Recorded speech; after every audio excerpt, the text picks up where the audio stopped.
எல்லோருக்கும் கிறிஸ்துவின் அன்பான வாழ்த்துக்கள். இன்று புதிதாக வந்திருக்கின்ற சகோதர சகோதரர்களை வெண்டி ஆங்கிலிக்கன் தமிழ் திருச்சபையின் வாயிலாக உங்களை வாழ்த்தி வரவேற்கின்றோம். உங்களது வருகையானது எங்களுக்கு மகிழ்ச்சியை தருகின்றது. தொடர்ந்து நீங்கள் வருமாறு அன்புடன் கேட்டுக்கொள்கின்றோம். தேவ செய்திக்கு போகுவதற்கு முன்பாக நம்ம கர்த்தரை நோக்கி மன்றாடுவோம். அன்பான கர்த்தரே, இதை நாங்கள் பார்க்கக்கூடிய இந்த கொலோசிய நிருபத்திலிருந்து நீங்கள் எங்களுடன் பேசிக்கொண்டதற்காக நன்றி செலுத்துகின்றோம்.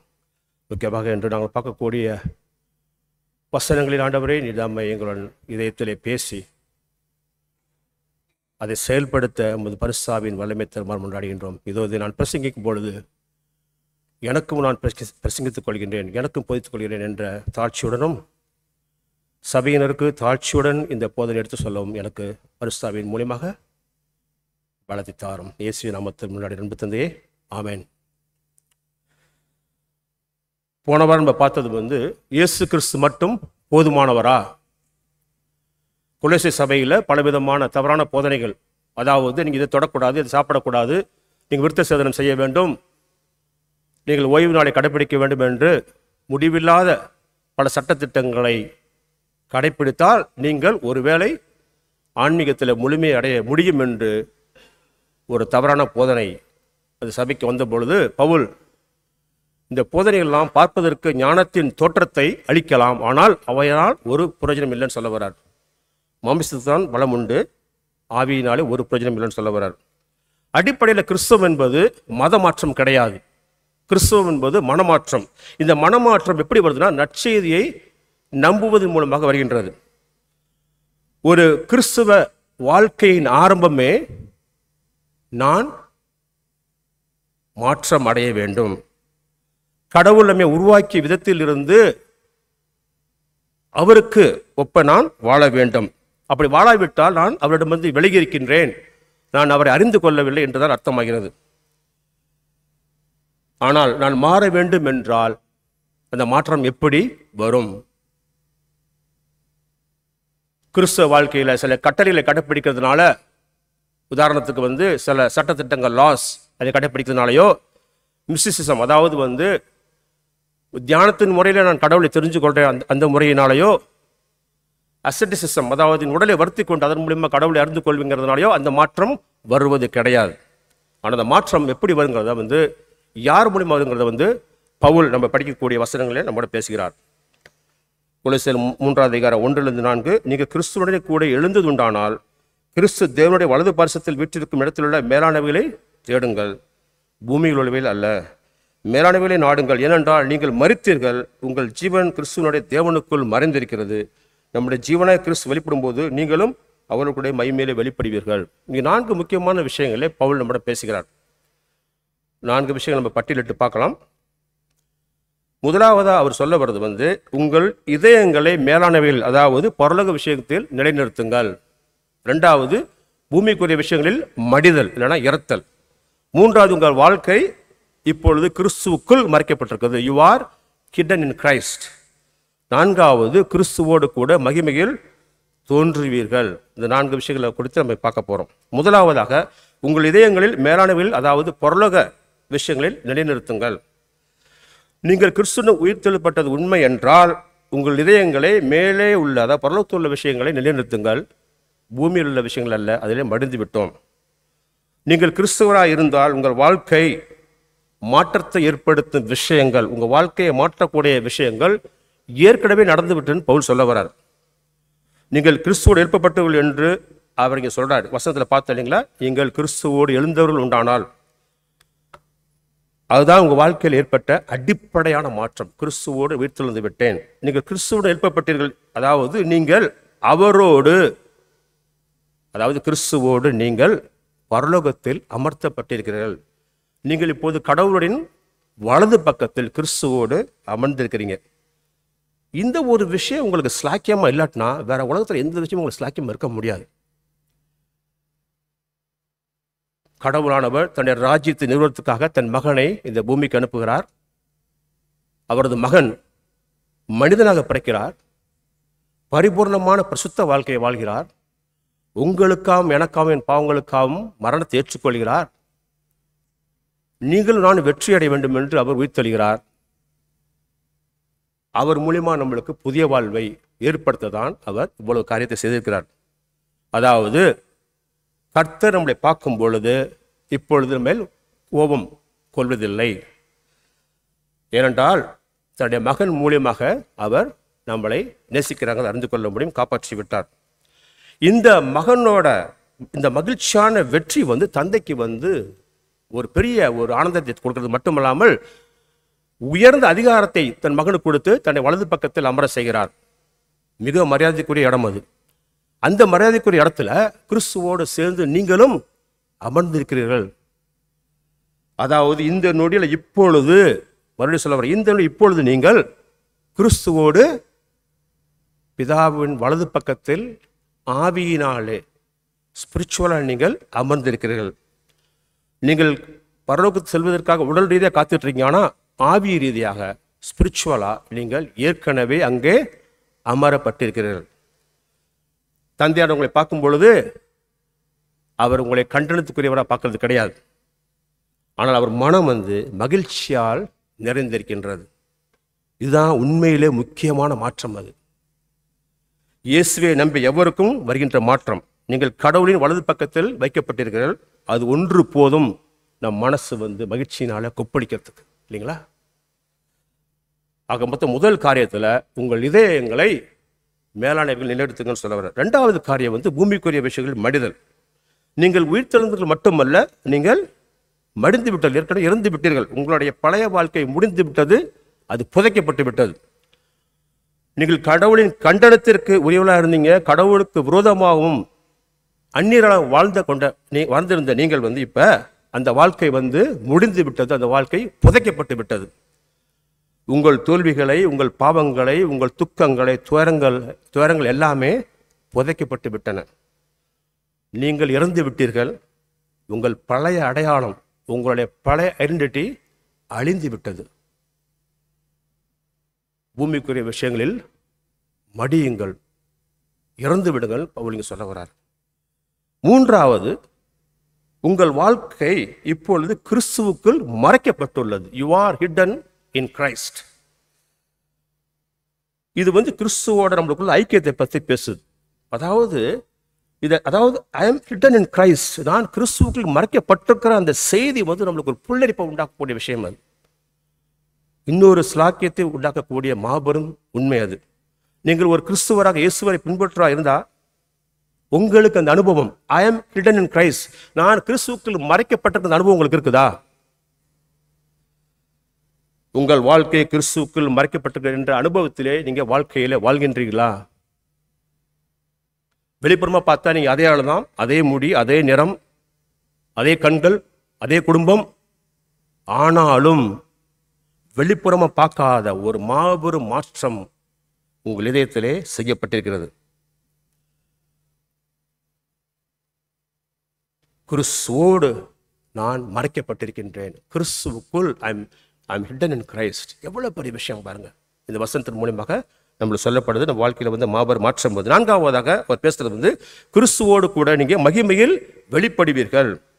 இயேசு கிறிஸ்து ஒரு நாள் மீண்டு வரப்போகின்றார். வரும்பொழுது வல்லமையுடனும் மாற்றன்னு வரப்போகின்றார். அவர் வரும்பொழுது உங்களை மறந்து விடுவாரா? மறக்க மாட்டார். உங்களை பெயர் சொல்லி அழைக்கப் போகிறார். உங்கள் இயேசு கிறிஸ்து, உங்கள் ஆண்டவர், உங்கள் தேவன், உங்கள் கர்த்தர், உங்கள் மெஸ்ஸையா, உங்கள் மீட்பர், உங்களுடைய மெய்ப்பர் உங்களை கைகளை பிடித்து கொண்டு அழைத்து கொண்டு வருவார். அவரோடு கூட நீங்க மகிமையிலும் மாட்சியிலும் நீங்கள் மீண்டும் தோன்ற போறீங்க, சேர்ந்து வாழ போறீங்க.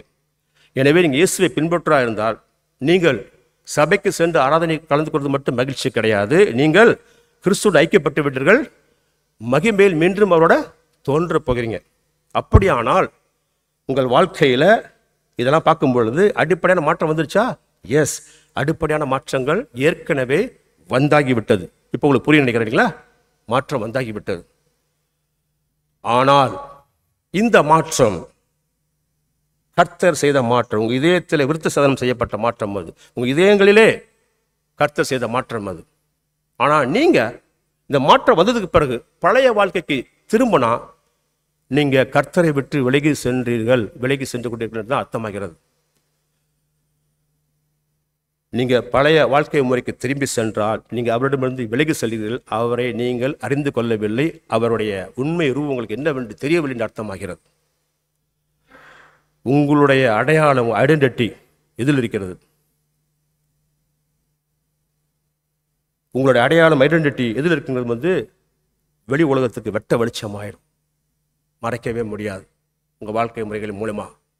அது கேள்வி என்னன்னா, உங்கள் அடையாளம் எது? உங்கள் ஐடென்டிட்டி எது? நீங்கள் பரலோகத்துக்கு செல்ல விதிக்கப்பட்டீர்கள். You are destined to go to heaven. பரலோகத்துக்கு செல்ல விதிக்கப்பட்டீர்கள். நீங்கள் வாழும் விதம் ஒரு சக்தி வாய்ந்த தாக்கத்தை மற்றவர்களுக்கு தர வேண்டும். அதாவது நம்மளுடைய சில விஷயங்கள், வாழ்கின்ற வாழ்க்கை முறைகள் மற்றவர்களுக்கு வெளிச்சத்தை போட்டு காட்டிவிடும், அதை மறைக்க முடியாது சொல்லியிருக்கேன். அதாவது நம்மளுடைய வாழ்க்கை முறை முக்கியமாக நம்மளுடைய மாற்றம் வாய்ந்த ஒரு சக்தி வாய்ந்த வாழ்க்கை முறை மற்றவர்களுக்கு தாக்கத்தை உண்டாக்க வேண்டும். பவுல் இங்கே சில காரியங்களை சொல்ல போகிறார். சில காரியங்களை நாம் வேண்டாம், நோய் என்று சொல்ல வேண்டும். சில காரியங்கள், பொருந்தாத காரியங்களுக்கு வேண்டாம் சொல்ல வேண்டும். கடவுள் எதிர்பார்க்கிற பொருந்தக்கூடிய காரியங்களுக்கு எஸ், ஆம் என்று சொல்ல வேண்டும். உங்களுக்கு ஒரு படத்தை நான் காட்ட போகிறேன். 80களில் வந்த ஒரு ஃபேஷன் அது. பல பேருக்கு தெரியுமான்னு தெரில. அதாவது 80களில் பெல் பாட்டம் ஃபேஷன் இருந்துச்சு. அது மாதிரி ஸ்டெப் கட்டிங் ரொம்ப பாப்புலராக இருந்துச்சு. இப்போ இதே பெல் பாட்டத்தை நம்ம போட்டுக்கிட்டு வந்தோம்னா, இதே ஸ்டெப் கட்டிங் வந்தோம்னா இந்த ஒரு ஃபேஷனுக்கு பொருந்துமா? அது பொருந்தாது இல்லைங்களா? கர்த்தர் அவருடைய அழைப்புக்கு பொருந்தாதவற்றை, பழைய ஆடைகளை கலந்து விட்டு புதிய ஆடைகளை அணிய சொல்கிறார். சில விஷயங்களை மரணத்துக்கு உட்படுத்த வேண்டியிருக்கும், அவற்றை கொல்ல வேண்டியிருக்கும். சரியான சில விஷயங்களை கடினமாக இருந்தால் நீங்கள் அதை கடைபிடிக்க வேண்டியிருக்கும். அதாவது மாற்றம் இல்லாத வாழ்க்கை வாழ்ந்தால் மாற்றிக்கொள்ள வேண்டும். அந்த மாற்றத்திற்கு, கடவுள் ஏற்படுத்துகிற மாற்றத்திற்கு நீங்கள் உண்மை உள்ளவராக வாழ வேண்டும். அதனால தான் பவுல் சொல்றார் 5-9 வசனங்கள்ல, ஆகையால் விபச்சாரம், அசுத்தம், மோகம், துரிச்சை, விக்கிராராதனை, பொருளாசை ஆகிய இவைகளை பூமியில் உண்டு பண்ணுகின்ற உங்கள் அவயங்களை அழித்து போடுங்கள். இவைகளின் பொருட்டே கீழ்ப்படியாமையின் பிள்ளைகள் மேல் தேவ கோபாக்கினை வரும். நீங்களும் முற்காலத்தில் அவர்களுடைய சஞ்சரித்த போது அவைகளை செய்து கொண்டு வந்தீர்கள். இப்பொழுதோ கோபமும் மூர்க்கமும் பொறாமையும் உங்கள் வாயில் பிறக்கலாகாத தூஷணமும் வம்பு வார்த்தைகளும் ஆகிய இவைகளெல்லாம் விட்டு விடுங்கள். ஒருவருக்கொருவர் பொய் சொல்லாதிருங்கள். பழைய மனுஷனையும் அவன் செய்கைகளையும் களைந்து போட்டு,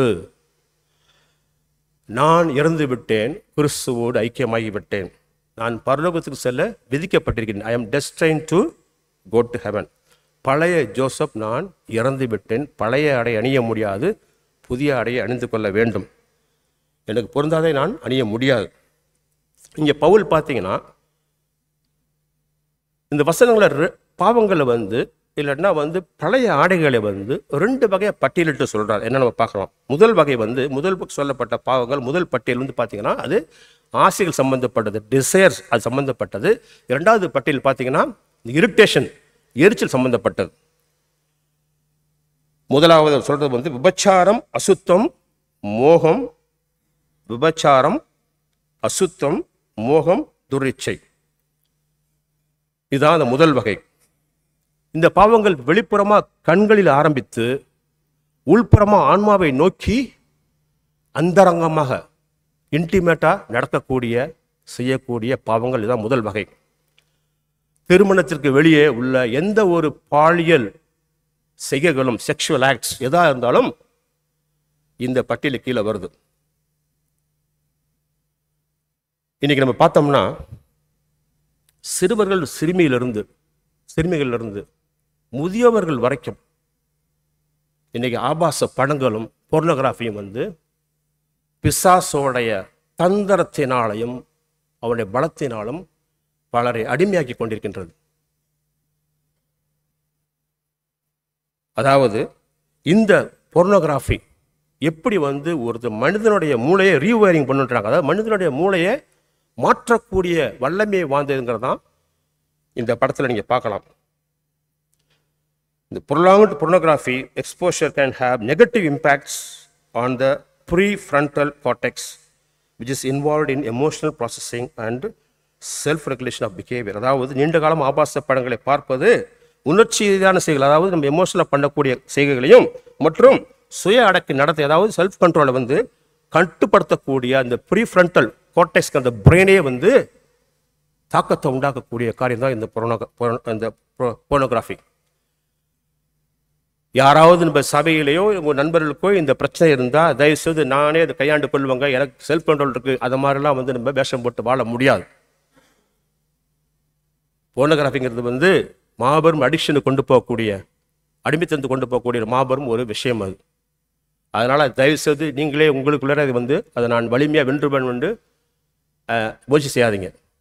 உதவி தேவை இருக்குது, தயவுசெய்து உதவி, அதுக்கான உதவியை கேளுங்கள். Help is available. இங்கே வெண்டி ஆங்கிலிக்கன் தமிழ் சபையில் சார்பாக நான் கேட்டுக்கொள்கிறேன். என்னிடம் தனிமையில் நீங்கள் அதை பற்றி பேசலாம், இல்லைனா மெசேஜ் தரலாம், இல்லைனா சீனியர் பாஸ்டர் டேவிட் அதை பற்றி மெசேஜ் கொடுத்து பேசலாம். நாங்கள் 2 பேர் உங்கள்கிட்ட தனிமையாக இதை பற்றி பேச போகிறது கிடையாது. உங்களை அதற்கான கவுன்சிலர்ஸ், அதுக்கான சில டூல்ஸ் இருக்குது, அதிலிருந்து தப்பிக்கிறதுக்கான விஷயங்கள் இருக்குது. அதுக்காக நாங்கள் நிச்சயமாக உங்களுக்கு உதவி செய்வோம். ரொம்ப முக்கியமாக சொல்ல வரேன், உங்களோட எல்லா இன்ஃபர்மேஷனும் will be very very strictly confidential. யாருக்குமே பகிர்ந்து கொள்ளப்படாது. உங்கள் கணவனுக்கோ மனைவிக்கோ யாருக்குமே பகிர்ந்து கொள்ளப்பட மாட்டாது.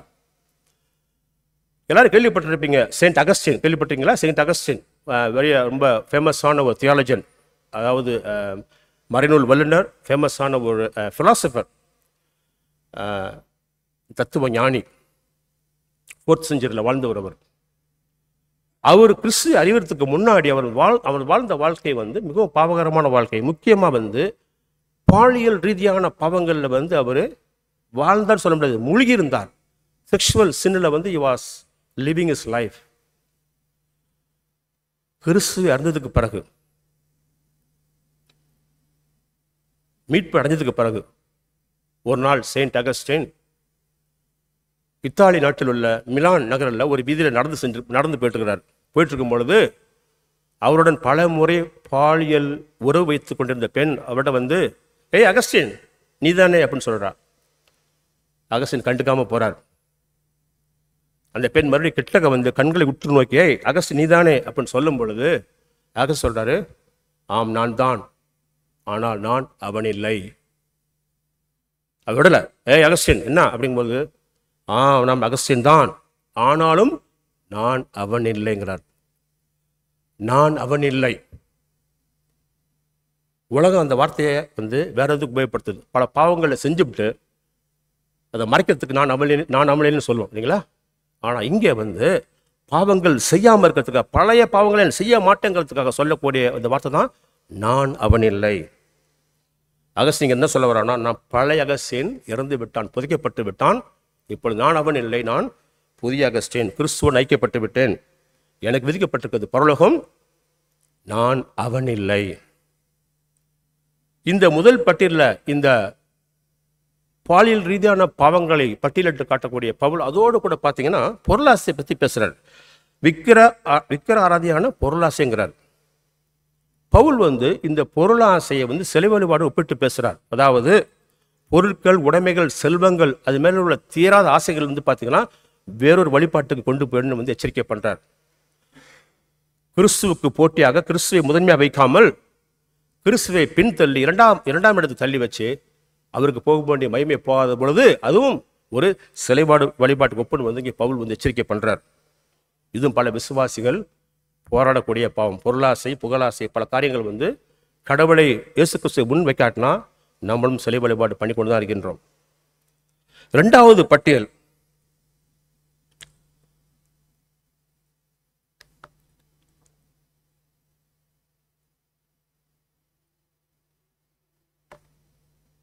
கொலோசியர் 3:8-9 கோபமும் மூர்க்கமும், ஆங்கர் அண்ட் ரேஜ். கோபம், மூர்க்கமான எரிச்சல், கோபம் எரிச்சலும் என்ன பண்ணுங்கன்னா ஒரு வெறுப்பின் பாவங்கள் நம்ம அதை பட்டியலிட்டு சொல்லலாம். கோபம் வெறுப்பாக மாறும் பொழுது என்னாகும்? கோபம் வெறுப்பாக மாறும் பொழுது தீமையாக மாறும். தீமையை விளைவிக்கக்கூடிய அவதூறு சொற்கள், இழிவான பேச்சுக்கள், மற்றவர்களை துஷ்பிரயோகம் பண்ணக்கூடிய, மற்றவர்கள் அபியூஸ் பண்ணக்கூடிய, அவங்க இதயத்தில் காயப்படுத்தனை பேசக்கூடிய இழிவான வார்த்தைகளை கொண்டு போய் சொல்கிறது தான் இந்த கோபம், எரிச்சலும். நான் இப்படி நடந்து கொள்வதற்காக கர்த்தர் நம்மளுக்கு மீட்பை தரவில்லை. அப்படி செய்தால் அது நான் இல்லை, நீங்கள் இல்லை. இன்னைக்கு பார்த்தீங்கன்னா பல பேர் பார்த்தீங்கன்னா, இயேசு என் பாவங்களை, நேற்று செய்த பாவங்கள், இன்று செய்த பாவங்கள், நாளை செய்யப்படுற பாவங்கள் எடுத்து மன்னிச்சிட்டாருன்னு சொல்கிறாங்க. உண்மைதான், வேதத்தின்படி உண்மைதான். அதனால் எல்லாமே எனக்கு கிருபை தான், என் வாழ்க்கையில் எல்லாமே கிருபை கிருபை கிருபை. உண்மைதான், எல்லாமே கிருபை தான். வாழ்கின்ற வாழ்க்கை கிருபை தான், சாகிற வரைக்கும் கிருபை தான். என்னோட எல்லா பாவங்களும் இயேசு எல்லா கடையும் நடத்தி விட்டார், உண்மைதான். ஆனால் அதே சமயத்தில் அந்த கிருபையை நீங்கள் மிஸ்யூஸ் பண்ணுறதை நீங்கள் பார்க்க முடியும். முக்கியமாக விசுவாசிகள் கிருபைங்கிற வார்த்தையை பார்த்தீங்கன்னா வாட்டர் டவுன், நீர்த்து போகிற செயமாக தான் இன்னைக்கு பல செயல்களை செய்து வந்து கொண்டிருக்கிறாங்க. ரோமர் 6:1-2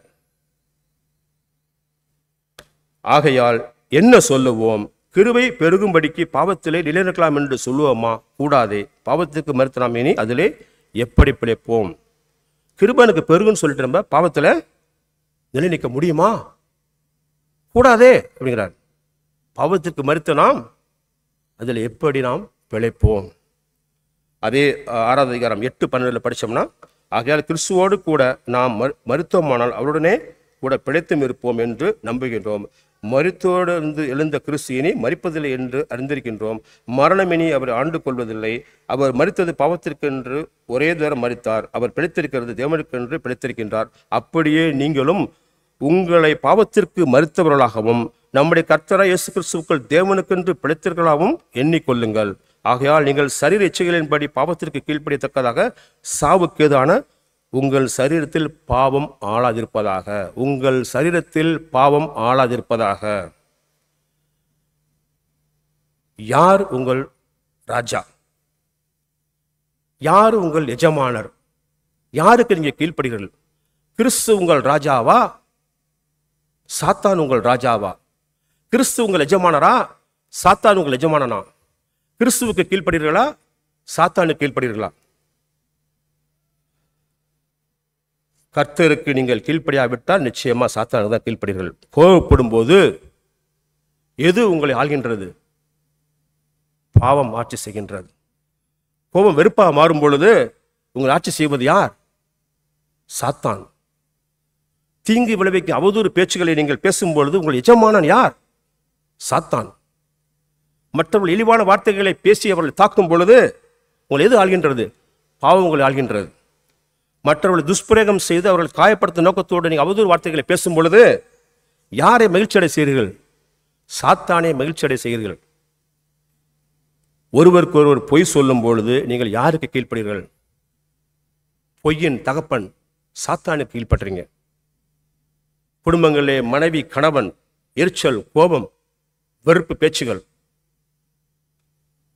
பிள்ளைகளுக்கும் பெற்றோர்களுக்கு இடையே ஆன அந்த எரிச்சல், கோபமூட்டும் பேச்சுக்கள், உறவுகளிலே கோபமூட்டுற பேச்சுக்கள், எரிச்சலான பேச்சுக்கள், சகோதர சகோதரர்களுக்குள்ள கோபமூட்டக்கூடிய எரிச்சலான பேச்சுக்கள். ரொம்ப முக்கியமா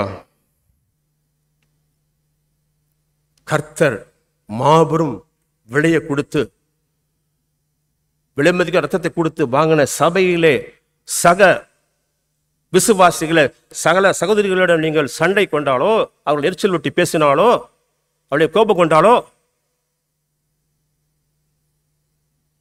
முக்கியமா அந்த கோபம் வாய் சண்டை இருக்குன்னு அவசியம் கிடையாது. ஒருத்தர் அசட்டை பண்ணி போனாலோ, நான் மௌனமா பேசாம போறேன்னு சொன்னா கூட அதுவும் ஒரு எரிச்சல், கோபத்தை, வெறுப்பை காட்டக்கூடிய விஷயம்தான் அது. அப்ப நீங்க செய்தால் யாரு உங்களுடைய ராஜா? யார் உங்களுடைய எஜமானர்? யாருக்கு நீங்க கீழ்ப்படுறீங்க? பல சாக்கு போக்கு விசுவாசம் சொல்றது நம்ம கேட்கலாம். நான் பேச தயாருங்க அவர்கிட்ட, ஆனால் அவர் தான் பேசுறது கிடையாது. அவர் எப்படி என்னை கோபப்படுத்திருக்காரு தெரியுமா? எப்படி வசப்படி பேசியிருக்காரு தெரியுமா? அவர் தானே என்ன கோபத்தை உண்டாக்கணும், அவர் தானே எனக்கு டேமேஜ் பண்ணியிருக்காரு, அவர் தானே என்னை பாதிச்சிருக்காரு, அவர் தான் மன்னிப்பு கேட்கணும். நான் எதுக்கு மன்னிப்பு கேட்கணும்? நான் எதுக்கு அவர் மன்னிக்கணும்? நான் ஒன்றும் புனிதன் கிடையாது. அவர் செய்த பாவத்தையும் அவர் செய்த குற்றத்தையும் மறப்பதற்கும் மன்னிப்பதற்கும் கர்த்தருக்கு முன்பாக எந்த ஒரு சாக்குப்போக்கும் சொல்ல முடியாது. ரொம்ப முக்கியமா கர்த்தருடைய சமாதானம் உங்களிடம் இருக்காது, குடும்பங்கள் இருக்காதுங்கிறத கவனமா யோசித்து பாருங்க.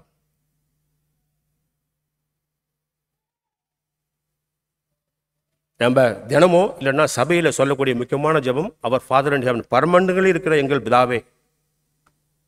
தொடர்ந்து படிக்கும்போது எங்கள் கடனாளிகளுக்கு நாங்கள் மன்னிக்கிறது போல எங்கள் கடன்களை எங்களுக்கு மன்னியும், மற்றவர்கள் பாவங்களை எங்கள் மன்னிக்கிறது போல எங்களுடைய பாவங்களை எங்களுக்கு மன்னியும். உண்மையிலே அப்படிதான் செய்யறோமா? நீங்கள் மற்றவர்களுடைய பாவங்களை குற்றங்களை மன்னிக்காவிட்டால் எப்படி உங்கள் பாவங்கள் குற்றங்கள் மன்னிக்கப்படும்? கோயிலில் வந்து காணிக்கை செலுத்தும் பொழுதோ திருவிருந்து கலந்தும் பொழுதோ மற்றவர்களை மன்னிக்காமல் மறக்காமல் இருந்தால் அந்த காணிக்கை நீங்கள் கலந்து கொள்ளலாமா? காணிக்கை நீங்கள் செலுத்தலாமா? திருவிருந்தில் கலந்து கொள்ளலாமா? வேதவசனம் என்ன சொல்கிறது? மத்தேயுல இயேசு கிறிஸ்து சொல்றாரு, மத்தேயு 5:23-24, ஆகையால் நீங்கள் பலிபீடத்தில் உங்கள் காணிக்கை செலுத்த வந்து உன் பேரும் சகோதரனுக்கு குறை உண்டென்று அங்கே நினைவு கூர்வாயானால் அங்கேதான பலிபீடத்தில் உன் காணிக்கை வைத்துவிட்டு உன் சகோதரனை ஒப்புரவாகி பின்பு வந்து உன் காணிக்கையை செலுத்து. உன் சகோதரனுடைய ஒப்புரவாகி பின்பு வந்து காணிக்கையை செலுத்து. உன் சகோதரன், அது உடன்படி சகோதரா இருக்கலாம். ரொம்ப முக்கியமாக இங்கே இயேசு சொல்லக்கிறது வந்து சபையில் உள்ள சகோதர சகோதரர்கிட்ட நீ வந்து ஒப்புரவாகி வந்து காணிக்கை செலுத்து. 1 கொரிந்தியரில் பவுல் பேசுகிறாரு 11:27-29. இப்படி இருக்க எவன் அபாத்திரமாய் கர்த்தருடைய அப்பத்தை புசித்து அவனுடைய அபாத்திரமாயினா, அதாவது வந்து ஆங்கிலத்தில் வந்து புரிஞ்சுக்கணும்னா வந்து அன்வர்தி மேனர் எவன் ஒருவன் அபாத்திரமாய் கர்த்தருடைய அப்பத்தை புசித்து அவருடைய பாத்திரத்தில் பானம் பண்ணுகின்றானோ அவன் கர்த்தருடைய சரீரத்தையும் இரத்தத்தையும் குறித்து குற்றமுள்ளவனாயிருப்பான். எந்த மனுஷனும் தன்னைத்தானே சோதித்திருந்து இந்த அப்பத்தில் புசித்து இந்த பாத்திரத்தில் பானம் பண்ணப்படுவான். தன்னைத்தானே, அதாவது நம்ம திருவிருந்து கலந்துக்கும் பொழுது தன்னைத்தானே சோதித்து எண்ணத்தினாவனில் அபத்திரமாய், அதாவது வந்து அன்வர்தி மணரா இல்லாமல் அபத்திரமாய் போஜனம் பண்ணுகிறவன், அன்வர்தி மணலில் போஜனம் பண்ணுகின்றவன் கர்த்தருடைய சரீரம் இன்னதென்று நிதானித்து அறியாதனால் தனக்கு ஆக்கினை தீர்ப்பு வரும்படி போஜனம் பண்ணுகிறான். கர்த்தர் எதுக்காக மரித்தார்?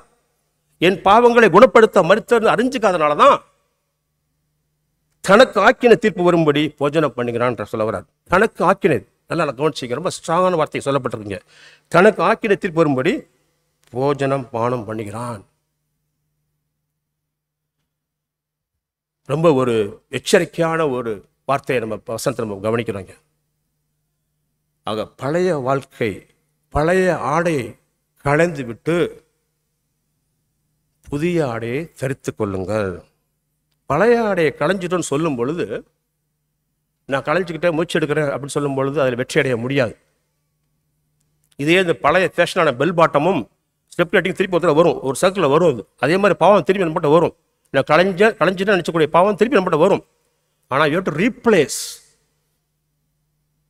த ஓல்டு க்ளோதிங். பழைய ஆடையை கலந்து புதிய ஆடையை தரித்து கொள்ளுங்க சொல்கிறார். தவிர பழைய ஆடையை கலந்து விட்டுருலாங்க பவுலுங்க. பழைய ஆடையை கலந்து விட்டு புதிய ஆடையை தரித்து கொள்ளுங்கள், புதிய ஆடையை அணிந்து கொள்ளுங்கள். 12:14 பவுல் பேசுகிறாரு, உருக்கமான இறுக்கத்தையும், புதிய ஆடைகள் இதெல்லாம் உருக்கமான இரக்கத்தையும் தயவையும் மனத்தாழ்வையும் சாந்தத்தையும் நீடிய பொறுமையும் தரித்து கொண்டு ஒருவரை ஒருவர் தாங்கி ஒருவர் பேரில் ஒருவருக்கு குறைபாடு உண்டானால் கிறிஸ்து உங்களுக்கு மன்னித்தது போல ஒருவருக்கொருவர் மன்னியுங்கள்.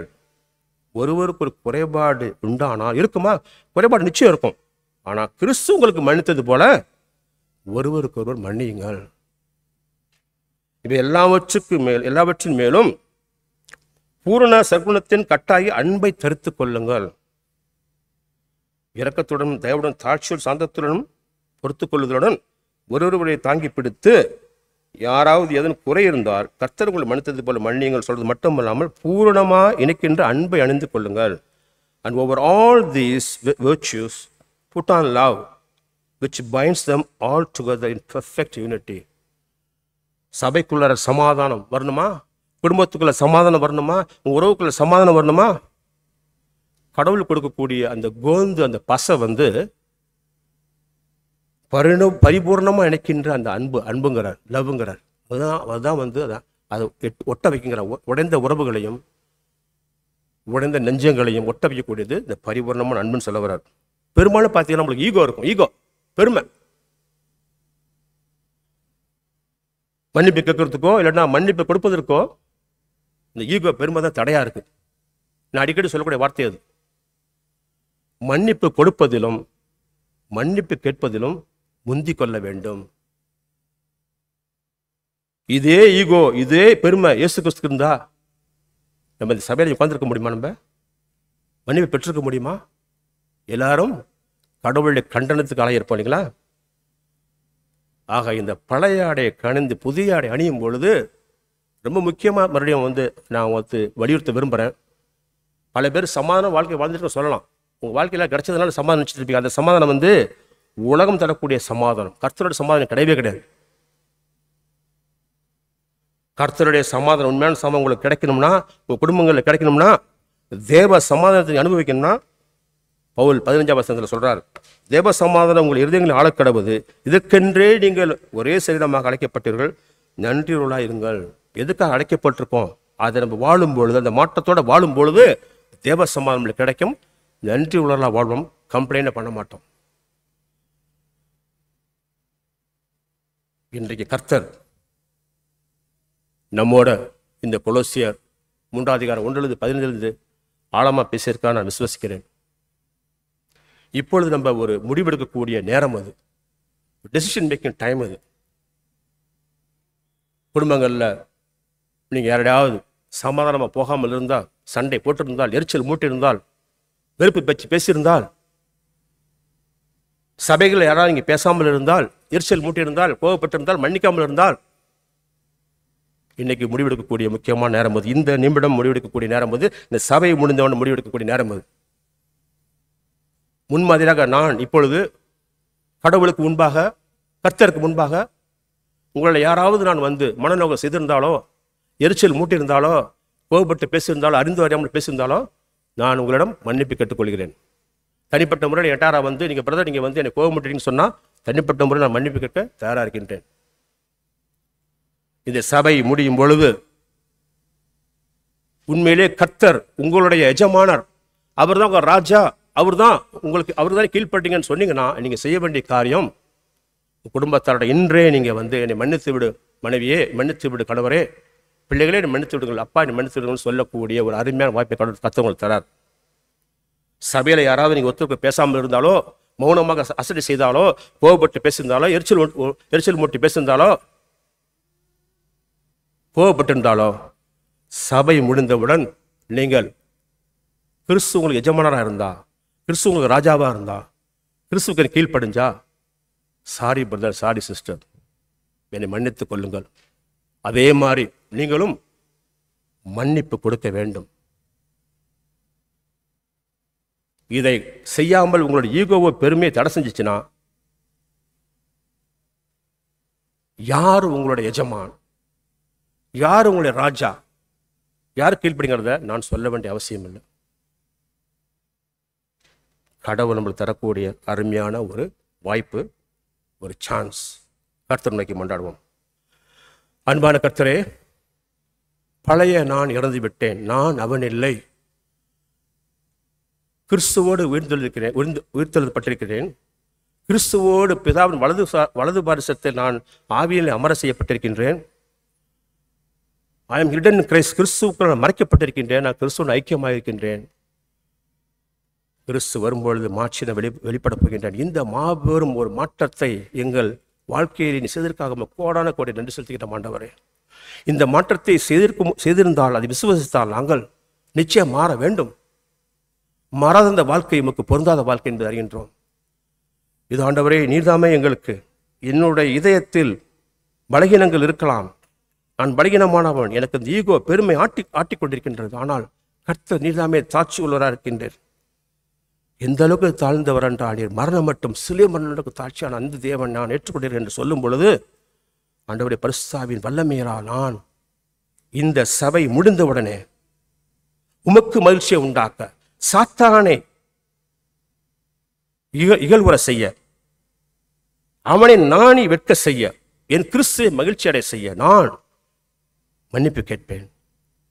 எரிச்சல் உண்டாக்குறதுக்காகவும் கோபப்பட்டதற்காகவும் மனஸ்தாபமான வார்த்தைகளை பேசினதற்காகவும் மன்னிப்பு கேட்பேன், மன்னிப்பு கொடுப்பேன். இந்த பலத்தை கர்த்தராகிய இயேசுதாமே தருமாறும் பரிசுத்தாவிதாமே நீர் எங்களை ஆலயம் அழைத்திருக்கின்றீர். ஆலயமாக வாழ்கின்ற நீர், என் ஆலயமாக இருக்கக்கூடிய ஆவியானவரை நீதமே எங்கள் பலத்தை கொடுத்து இதை நாங்கள் செயல்படுத்த எங்கள் வல்லமை தர்மம் கொண்டாடுகின்றோம்.